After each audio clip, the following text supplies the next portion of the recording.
Primero, ¿qué es un primer?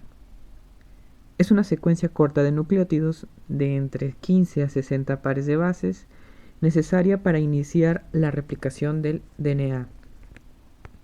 Entonces, el primer es el elemento utilizado para obtener copias de DNA a partir de un molde. ¿En qué métodos o técnicas es utilizado? En la PCR, para la amplificación de un fragmento de ADN, por ejemplo para diagnóstico. En los métodos de ADN recombinante, donde se utilizan primers con secuencias para ser reconocidas por enzimas de restricción y que permite la inserción de un segmento de ADN en un vector. En secuenciamiento, necesario para iniciar la incorporación de nucleótidos que luego son identificados. Y en mutación sitio dirigida. Aquí construyes un primer que te permite realizar una mutación en una base en específica, la cual termina en una mutación en la secuencia de aminoácidos. Aquí aprenderemos a cómo diseñar un conjunto de primers para una PCR. Iniciaremos hablando sobre qué es la PCR. Es una técnica basada en la replicación del DNA, por lo cual a partir de un molde obtenemos múltiples copias de un segmento de DNA flanqueado por los primers.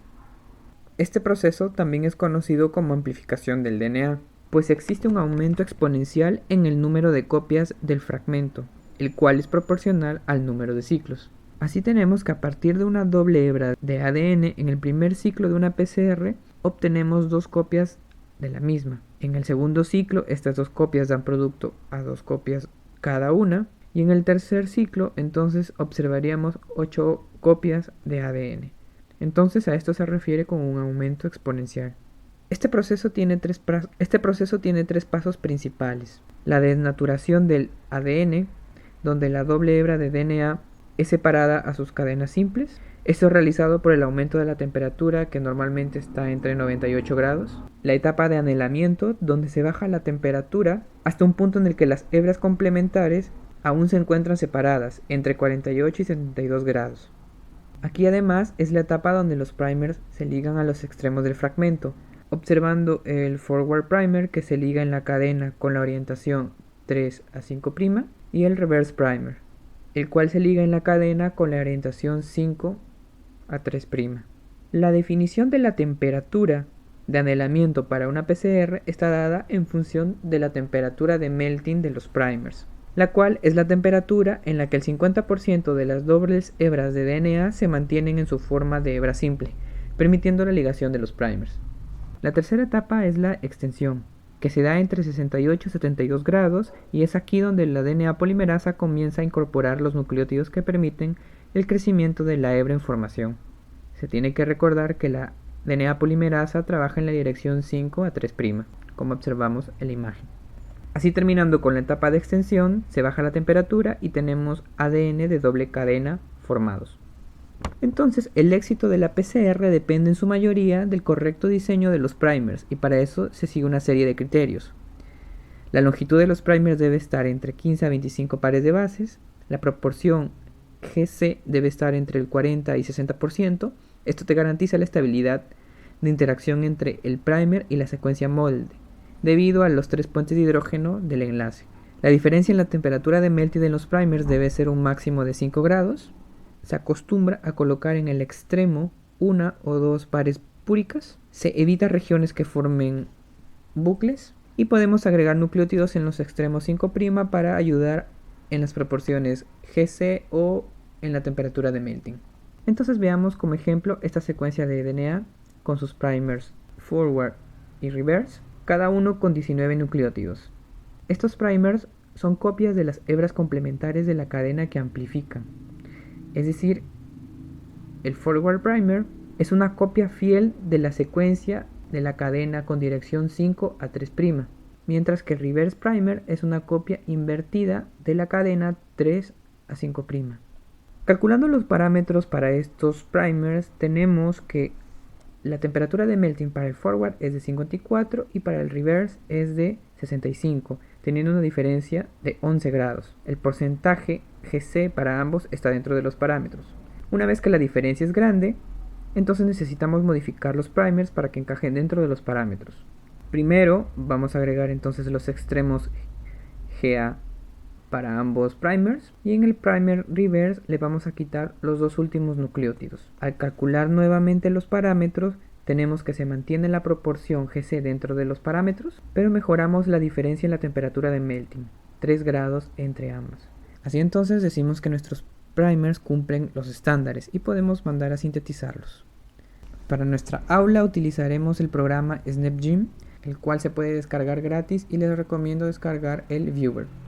Continuando con el secuenciamiento de genes, este es un método por el cual podemos conocer la secuencia exacta de nucleótidos que forman parte de un segmento de ADN o también de un genoma completo.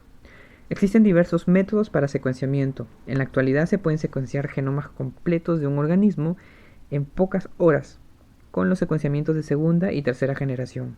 Aquí les mostraré el método utilizado para secuenciar segmentos cortos de DNA como genes específicos, pues es con lo que estoy más familiarizado en el laboratorio. El método usado es el método enzimático o dideóxido o método de Sanger. Primero, ¿qué es lo que se necesita para realizar el secuenciamiento? Necesitamos un DNA molde, el cual debe estar clonado en un vector, pues demanda una gran cantidad de muestra. La DNA polimerasa, que es la que incorpora los nucleótidos, como vimos en la PCR. Un primer, con el que se inicia la incorporación de los nucleótidos, y además este primer está marcado. Los DNTPs, que son los diferentes nucleótidos trifosfatos como ATP, GTP, CTP y TTP. Los dideoxinucleótidos, los cuales no presentan el hidroxilo en el carbono 3 del azúcar, lo cual marca el término en la incorporación de los nucleótidos. Entonces, ¿cómo funciona? Se colocan los componentes en 4 tubos diferentes: DNA, enzima, DNTPs, primers y dideoxinucleótidos. Cada tubo con un DNTP y dideóxido DNTP diferente. Así tenemos un tubo para timina, adenina, citosina y guanina. Algo importante a resaltar es que los dideoxinucleótidos son colocados en una concentración muy baja, en una proporción de entre 1 a 100 con los DNTPs. Se inicia la síntesis de ADN, pero debido a los dideoxinucleótidos la incorporación termina. Una vez que este dideóxido nucleótido se incorpora aleatoriamente, genera fragmentos de diferentes tamaños, todos terminándose en el mismo nucleótido para cada tubo. Y recordando que los fragmentos están marcados en el extremo 5' del primer. Los fragmentos se separan por tamaño por electroforesis vertical y permitiendo distinguir todos los fragmentos de cada reacción. Luego se coloca el gel para revelar y se va interpretando. Una vez que la síntesis del DNA va en dirección de 5' a 3', la secuencia que observamos lleva a esta dirección. Ahora este método es automatizado, teniendo dos grandes diferencias. Se utiliza fluorescencia para el marcaje y esta se encuentra en los dideóxidos nucleótidos, no en los primers. Entonces tenemos un fluorocromo para cada diferente dideóxido nucleótido. La segunda diferencia es que se utiliza electroforesis capilar, ingresando todas las reacciones y saliendo la secuencia más corta primero, generando fluorescencia, la cual es detectada formando el conocido cromatograma. Esta técnica entonces permite realizar el secuenciamiento de una manera más rápida. Nosotros analizaremos nuestro cromatograma con el programa DNA Dynamo, el cual lo pueden descargar de manera gratuita, y entonces comenzaremos primero con la síntesis de nuestro primer. Entonces abrimos el programa SnapGym. Aquí yo tengo la secuencia de nucleótidos del gen X, el cual quiero amplificar, por lo tanto necesito construir mis primers. Vengo en el programa, le doy nuevo file del DNA, me va a direccionar a una ventana, copio la secuencia de nucleótidos, selecciono la topología lineal, me informa que mi secuencia tiene 1290 pares de bases y le voy a dar OK. Entonces aquí observamos nuestra secuencia en topología lineal. Y este programa no es solo para el diseño de primers. Este programa es muy útil, pues automáticamente nos da información sobre todas las enzimas de restricción que pueden cortar a nuestra secuencia de nucleótidos. Es decir, las enzimas que cortan y en qué posición en específico a nuestro gen. Así observamos pues enzimas famosas como BANH1 o BGL1 cortan a nuestro gen aquí. Pero hoy vamos a utilizar la herramienta solo para construir primers. Ustedes pueden explorar todas las opciones que tiene. Incluso pueden incorporar la secuencia de un vector e insertar el gen en un vector. Pero bueno, continuemos con los primers.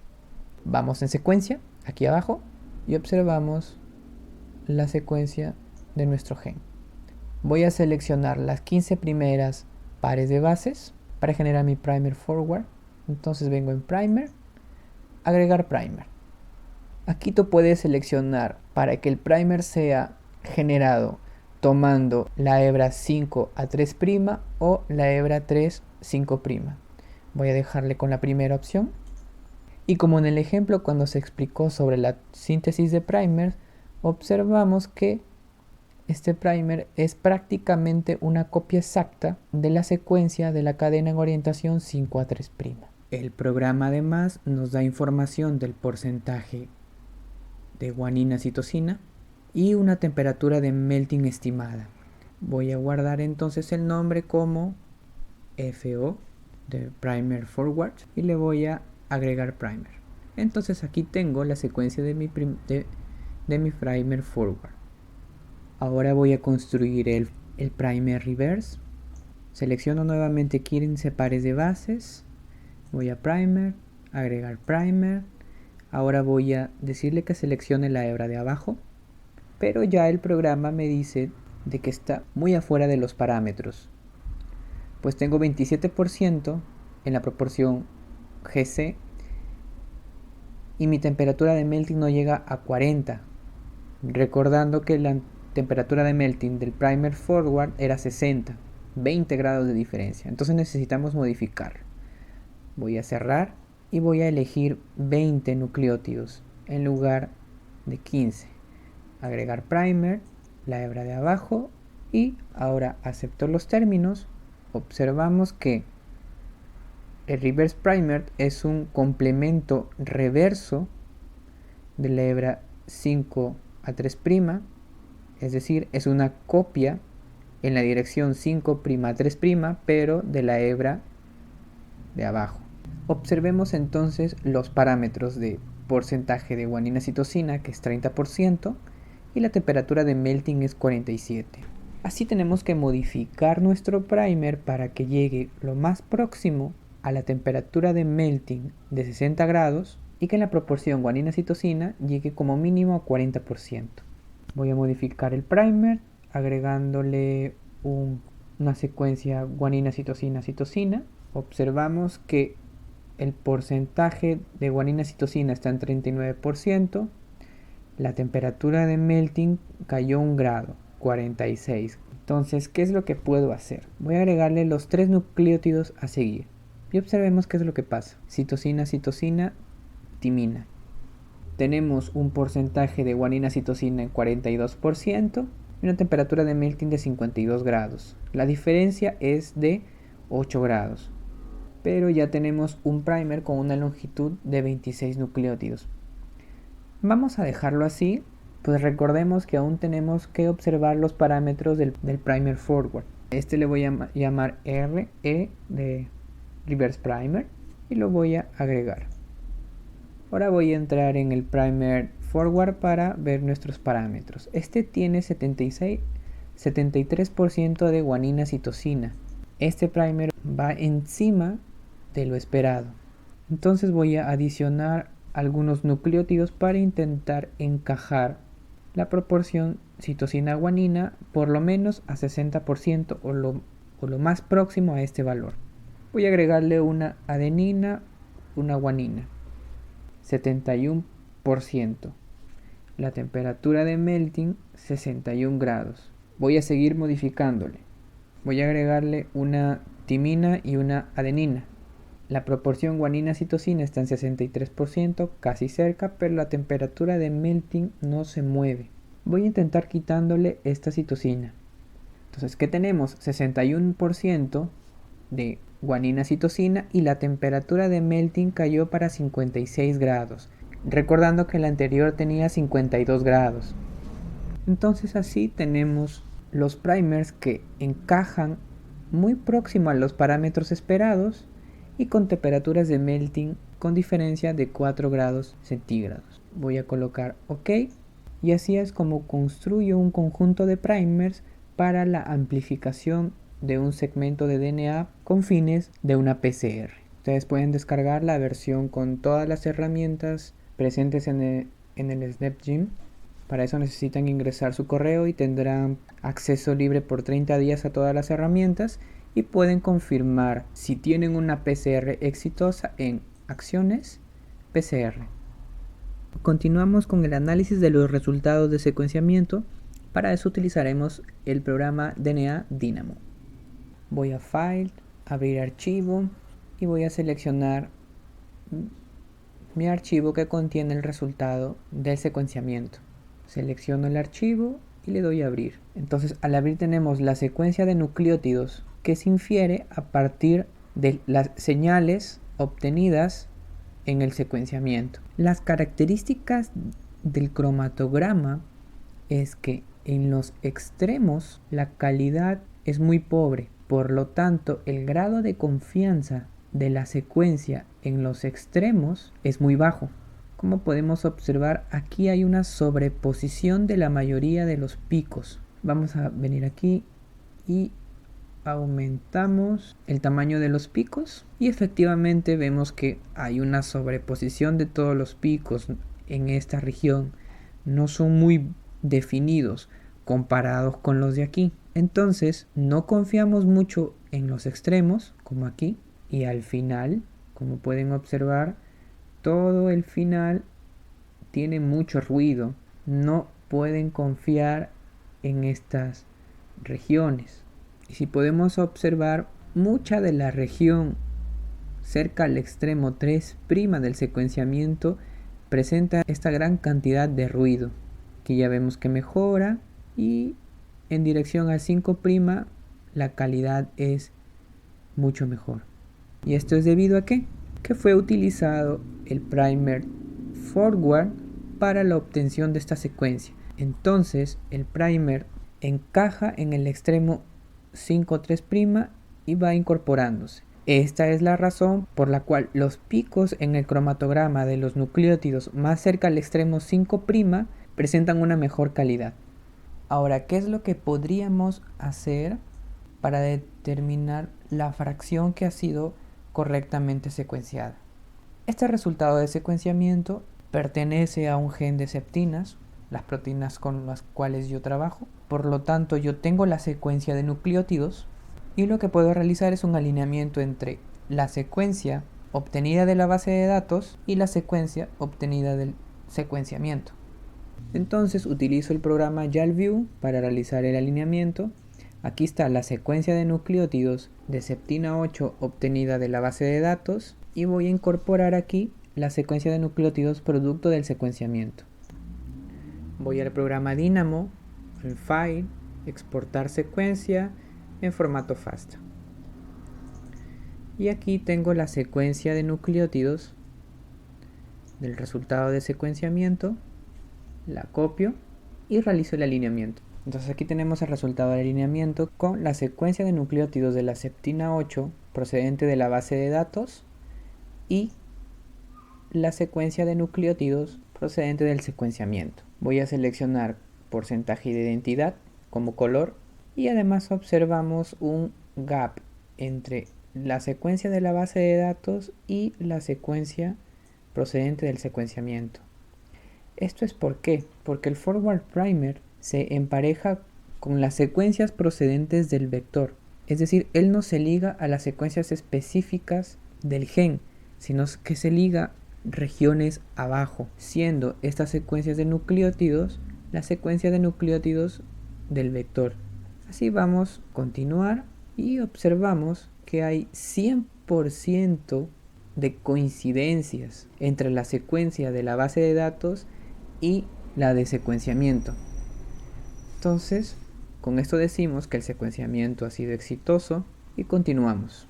Pero observamos que ya alrededor de las 740 pares de bases ocurre un error en el secuenciamiento. En la secuencia de nucleótidos procedentes del secuenciamiento ha sido agregada una adenina de más. Aquí en lugar de identificar una adenina, identificó una guanina y además agregó 2 nucleótidos, y esto se relaciona con lo que les había comentado. Como se ha utilizado el primer forward para este secuenciamiento, la calidad disminuye conforme se aleja del extremo 5'. ¿Y cómo se contrarresta esta debilidad? Se realiza un secuenciamiento utilizando el forward reverse. Entonces, abro el resultado del secuenciamiento utilizando el reverse primer. Nuevamente observamos que el extremo presenta calidad baja y realizamos la misma operación que en el anterior, excepto que cuando se ha realizado el secuenciamiento con el reverse primer, se necesita hacer un reverse complement de la secuencia, así que venimos en la opción de reverse, y después de esto es que generamos la secuencia en formato FASTA. Voy a copiar la secuencia en formato FASTA y hacer el alineamiento igual que en el caso anterior. Así tenemos el resultado entre el alineamiento de la secuencia, nuevamente de la septina 8, obtenida de la base de datos, y el resultado del secuenciamiento, pero en reverse complement. Voy a colorear nuevamente con porcentaje de identidad y vamos a ver. Como en el caso de forward primer, en el reverse primer, el extremo, la calidad del secuenciamiento cerca al extremo 5' disminuye, aumentando la calidad cerca al extremo 3'. Y vemos exactamente que luego de las 740 pares de base que en el alineamiento anterior observábamos una inserción, aquí coincide exactamente hasta finalizar la secuencia. Entonces, con el resultado de este secuenciamiento podemos confirmar de que tenemos la secuencia de septina 8 sin ninguna mutación, sin ningún error durante el proceso de clonación del gen, pues se sintetizaron primers con sitios de restricción para insertar el gen de septina 8 dentro de un vector, y para confirmar esta inserción y también tener seguridad de que no se realizó ninguna mutación durante el proceso, se realizó este secuenciamiento y observamos efectivamente que tenemos a la secuencia primero completa, sin ninguna inserción, delección o mutación. Así, con este resultado podemos comenzar el trabajo en laboratorio con la seguridad de que tenemos a la secuencia correcta. De esta forma finalizamos el módulo número 4, en el cual aprendimos a diseñar primers y analizar los resultados de secuenciamiento. Nos vemos en el próximo módulo, en el cual aprovecharemos la secuencia de nucleótidos para obtener la secuencia de aminoácidos, y asimismo aprenderemos a realizar la caracterización in silico de una proteína. Nos vemos en el siguiente módulo.